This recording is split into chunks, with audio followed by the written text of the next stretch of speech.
प्रभाग क्रमांक 19 स्थानिक जनतेच्या आग्रहाला मान देत नगरसेवक संतोष साळवे उमेदवारीबाबत घेणार महत्त्वाचा निर्णय। प्रभाग क्रमांक 19 मध्ये अनुसूचित महिला राखीव घोषित झाल्याने विद्यमान नगरसेवक संतोष साळवे यांना उमेदवारी करणे अशक्य झाले। यामुळे काही काळ त्यांनी निवडणुकीतून माघार घेण्याचा निर्णय घेतल्याची माहिती समोर आली आहे। मात्र हा निर्णय कळताच प्रभागातील स्थानिक जनता, शेतकरी बांधव, ज्येष्ठ नागरिक, विविध संघटनांचे कार्यकर्ते, सर्वपक्षीय पदाधिकारी तसेच मित्रपरिवार मोठ्या संख्येने त्यांच्या राहत्या घरी एकत्र आले। या बैठकीत उपस्थित सर्वांनी एकमुखाने संतोष साळवे यांच्याबद्दल विश्वास व्यक्त करत त्यांच्या कुटुंबियातून पत्नी किंवा मुलीने निवडणूक लढवण्याचा आग्रह धरला आहे।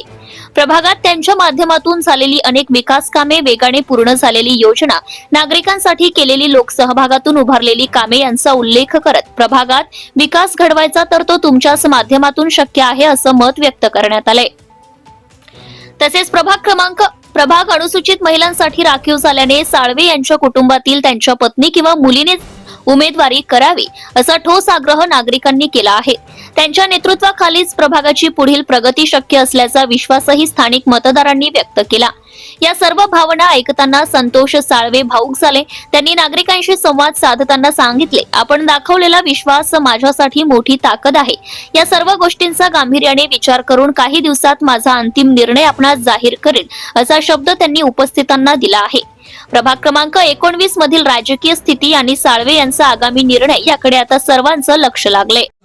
ग्रामपंचायत असो, नगरपालिका असो, महानगरपालिका, इथं पक्ष पाहिला जात नाही, माणूस पाहिला जातो। आणि माणूस कोण असावा हे आताच अण्णाने आपल्या नानांनी सांगितलं आपल्याला।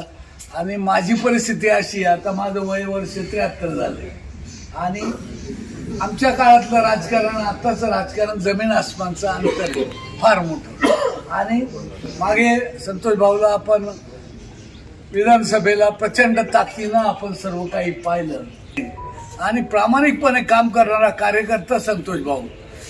माझा अनुभव असा आहे की त्यांना एक फोन केला की लगेच फॉलोअप करणारा, प्रशासनात त्यांची प्रचंड पकड आहे। महानगरपालिकेच्या कोणत्याही अधिकाऱ्याकडे संतोष भाऊचं नाव सांगितलं की काम झालं पाहिजे एवढी क्षमता त्या माणसाने निर्माण केली आणि प्रचंड अभ्यास आहे।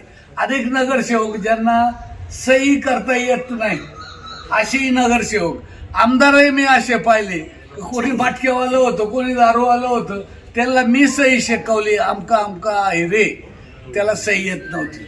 अशा परिस्थितीत ते आमदार होऊ शकतात, खासदार होऊ।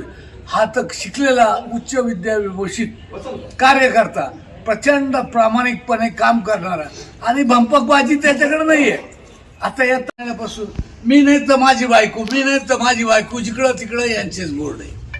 आणि हे जे भंपकबाजी जी चाललेली आहे, लोकांना वेड्यात काढायची कथा एवढं जोरात लागले। आणि संतोष भाऊनी कधीही अशी भंपकबाजी केलेली नाही। तो घराघरातल्या कार्यकर्त्यांना ओळखतो, कार्यकर्त्यांची जाण त्याला आहे आणि अशा कार्यकर्त्याच्या मागं आपण उभं राहिलं पाहिजे। आणि मी आताच मधू अण्णा सातपुत्यांना म्हटलो का प्रॉब्लेम असा आहे की ज्याला लढायचंय किंवा ज्याला नाचायचं त्यांनी चाळ बांधलं पाहिजे। आम्ही तबला आणू, पेटी आणू, काय तुंतुन आणू, सर्व वाजवायला तयार आहोत, पण तुम्ही तयार करा, तुमची मानसिकता पक्की झाली पाहिजे। आणि परवाच मी संतोष भाऊशी बोललो तर ती ताई आपली विद्याविभूषित आहे, खूप शिकलेली आहे। आणि मला वाटतं आता नजरेसमोर जेवढ्या महिला उभ्या असतील त्याच्यामध्ये सर्वात एक नंबरची शिकलेली सुसंस्कृत मुलगी जर ती असेल किंवा आमच्या ताई उभ्या असतील तरीही चालेल, कारण त्यांनी संतोष भाऊच्या सानिध्यात कशा पद्धतीने समाजात संपर्क ठेवावा लागतो, कसं वाढावं लागतं हे सर्व पाहिलेलं आहे। म्हणजे त्या नवीन न्यूकमर आहे असं मला अजिबात वाटत नाही। अशा परिस्थितीमध्ये पुरुष आरक्षण न जाहीर होता महिला आरक्षण जाहीर झालं। आपल्या सगळ्यांचा तर सोडा, पण त्यांचा सुद्धा थोडासा हिरमोड झाला की आता आपण पुढं काय नेमका निर्णय घ्यावा। आणि या सगळ्या पेचामध्ये गेल्या 4-5 दिवसापासून थोडेसे डिस्टर्ब झालेत। त्यामुळं आम्ही थोडंसं असं ठरवलं की आपण सगळ्यांनी मिळून थोडंसं एक सहानुभूतीपूर्वक म्हणा, एक खंबीर असा आपण पाठिंबा देण्यासाठी की त्यांचं जे काही मन थोडंसं भटकंती झालंय की आता पुढचा निर्णय आपण काय घ्यावा। या सगळ्यासाठी आपण सगळेजण जमलो आहोत.